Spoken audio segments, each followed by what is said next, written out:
Nag-start ka ba, pagpasok mo ng GMA, sabi mo galing ka nga sa noontime show. Pagkatapos nun, nabigyan ka na ng kontrata ng management sa GMA. Ang unang ginawa ko sa GMA, yung kay Aljur. Yung Once Again. Aljur and Janine. yung show na yun, okay. So parang naging best friend ako ni Aljur doon. Okay. Tapos yun, tumagal naman siya. Pagkatapos nun, sinama ko sa isang boy band. Yung One Up. Oo, naalala ko yun. Sila yung stars, mga taga-starstruck. Parang pinasok ko doon, 10 kami. Enjoy ka doon. Nagsunod-sunod na parang lagi na akong kung hindi gay, Nakitaan ka na ng leading man, kontrabida. Oo, meron kang... Doon na. Nalaro mo na yung range mo, Yes, kumbaga yes, sa acting. Na medyo matagal din wala sa picture ang dad mo. Oo, matagal din. Pero sila naman ng mama, hindi sila naghiwalay. Sa mata ng batas, Naging formal. naging Ano? abogado. Well, kasal sila, pero matagal na rin kasi silang hindi nagsama. Separated lang. Hindi naman legally separated. Parang companionship na lang ngayon. Okay. Parang ganun na lang din siguro. Kasi umuwi siya eh. Okay. After 13 years, umuwi na si Papa. From being an OFW, correct? Yeah, nag-retire na siya. Sabi mo Saudi. Yes. Galing So for siya sa- 13 years, sa Saudi siya nag-work? Oo. As? Ayun. As a, ano siya, engineer.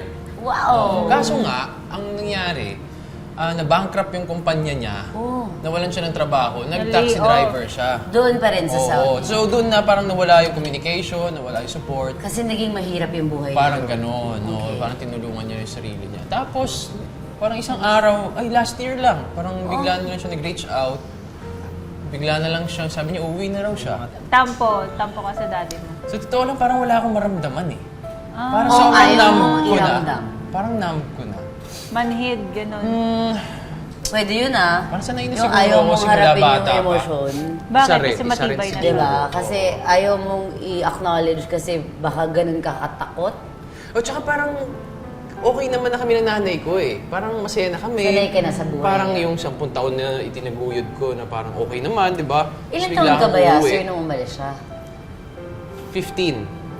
Nung dumating May ako dito utak sa ka na. Pilipinas. May utak na talaga ako dati. Oo. Half-brain. Ngayon ba? I mean, like, nakaalala mo. Oo, I mean, oo from naman. birth to 15 years old, meron kang good na. memories with your Pero, dad. siguro those days na parang kasing ang immature pa, na parang okay lang yan, kahit wala namang yung tatay. Bata Di ka ba? pa Parang, eh. sus, kaya nga parang umuwi siya, parang tinanggap ko lang din siya ng buong buo. Pero syempre parang may sakit din na parang ano ba to? Uwi ka, parang gusto mo i-take over yung lahat-lahat ng buhay. Tapos parang, pero nag-uusap naman na kami. Ilabas na nga natin yan. Kaya- Thank you sa kwentuhan, Thank you. Yasser. Thank you.